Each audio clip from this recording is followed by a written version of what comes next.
Hey friends, January 2023. Happy New Year to you. I've entered the new year with a little bit of congestion. If you hang in there with me, I'll get through some of the numbers at the end of December and what we're seeing right now in January. What we did see towards the end of last year is just odd, and part of it is because we had a major hurricane go through. We're about 110 days out from Hurricane Ian hitting the area. So what it really did here is upset a lot of buying and selling because the people who were happy to have a home to live in may have had to have repairs done. A lot of the people who had severely damaged homes moved into homes that were secondary homes as rentals. So we just sucked up a lot of the real estate in this area while everybody sort of licked their wounds and got back to normal again, as normal as we can be. A lot of homes have been replaced. A lot of the damage has been replaced. We had our last broken traffic light in town fixed. And what we're seeing right now is a little strive to get back to a regular real estate market. Of course, in January here, it's beautiful. It is freezing cold elsewhere. So here's what we're actually seeing. We're seeing a little bit of a trickle down in foreclosures and short sales. And what I'll say about this is I actually went into the tax roll. These are not new foreclosures. These are things that have been years in the making.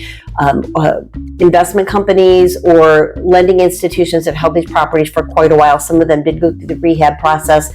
I know of a couple in town myself, even in a neighborhood in which I've lived. I think the bank has owned the foreclosure close to 10 years, and it's just rounding the bend, got a new roof, got painted, etc. And I'm looking for that to hit the market soon. So there's a lot of stuff still in the market as a foreclosure from the last housing downturn that happened like around the 2010 to 2012 area, that those properties are now coming to market. So we are still seeing an occasional short sale. It doesn't happen all that often, but when we do see them, it must have really been quite a situation for them to be upside down in a market such as this. If we were to talk about our historical sales, if you look at this graph, we're just kind of even with many other years, 17 and 18. This is all the sales that closed in Bonita Springs and Estero during the month of December, going back year over year over year. And you can see nothing earth-shaking, nothing huge to report. I believe that 209 number would be much, much higher if we hadn't had a hurricane just a couple months before. So you can imagine any of the homes that were under contract may have needed repairs to happen in order to satisfy the bank or the insurance company to close them.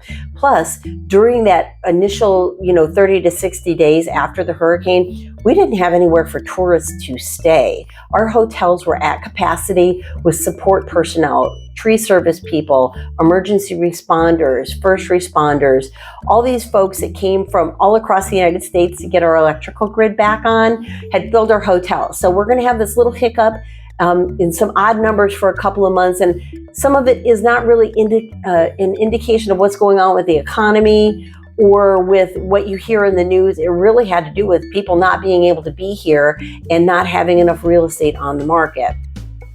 So the long and the short of what price range actually sold of those 209 units. If you look at this graph, basically that fuchsia hot pink, the navy blue, and that green section is everything that's 600,000 and under. And that's the lion's share of what we've sold. So the more affordable real estate is in the Bonita Springs area, the faster it sells, because of course everybody's looking for a little getaway or an entry-level place to get into the neighborhood. And we are still dealing with that unique phenomenon of not enough rentals to go around. So without enough rentals to go around, folks are sometimes at a quandary of just picking up an inexpensive unit, inexpensive for this area, a condo, around 300, 400,000, just to have a place to be this winter so that they can enjoy the warm weather. Last thing we'll look at is how these properties were paid for. Of course, mostly cash. We're a cash heavy area. We're about 67% cash transactions, followed up with about 28% conventional mortgages. We don't do a lot of VA here, so we always see maybe one or two of those go through the system. The same with FHA. And the catch with those properties is our most affordable properties here are generally properties in lower areas, older homes, flood zones, or maybe with some latent issues like cast plumbing, or needing a new roof. And those do interfere with FHA and VA funding. So it's just not one of those things that we deal with a lot here. We also are not near a base, so that makes a big difference with the VA funding. But we do get it from time to time with some of the homes in better condition that might be a little bit east of 75 perhaps, and that fall under the loan limits. So finally, what are we seeing on a topical view of what's going on in Bonita Springs and Estero, Florida? Right now, we're watching a lot of price reductions happen, and honestly, they needed to be reduced. There was a lot of sellers that really got big in their britches, and unfortunately, I've been in real estate for well over 2 decades. It's a cyclical thing. And when the real estate market gets a little bit easier, you see a lot of new real estate agents come to the party. And that's not a bad thing. Everybody deserves to start somewhere. However, some of these agents are a little bit thirsty, and they do a disservice to their sellers by just making up numbers or agreeing with a number that a seller might have come up with. And it's not the best thing for the market. It's a great thing for the neighbor next door that's priced appropriately. That property does sell other property. So what we're seeing now are people who really are getting serious. We are at mid-January mark, and we're watching some of the price reductions and some of these crazy prices that we've seen because people are realizing the buyers aren't willing to pay next year's prices, and there aren't cars parked out front in a line. But we are not in any sort of a hardship of real estate across the board. When I did the calculation, the absorption rate for the Bonita Springs and Estero area in general, we're at a little over 4 months of inventory. 6 months is a balanced inventory. We still are on the seller side. So what does this mean to you?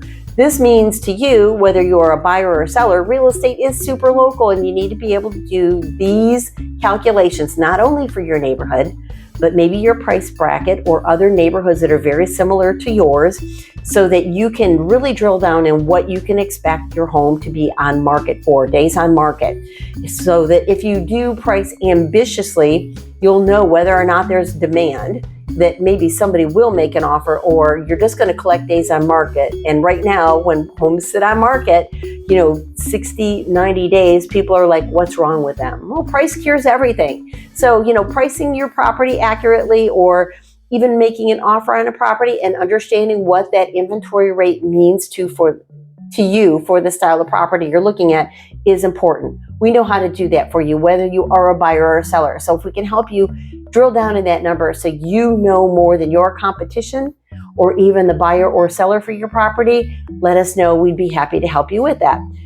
As far as festival season, everything is kicked off well here. There's a lot going on in downtown Bonita. There's an art show this weekend, and we are also going to plan an ice cream social in mid-February. So keep your eyes peeled for that. We'll have an announcement in the next newsletter that we send out, as well in the Bonita Springs Estero Community Forum on Facebook. So everybody, Happy New Year once again. So glad you watched, and make it a great year.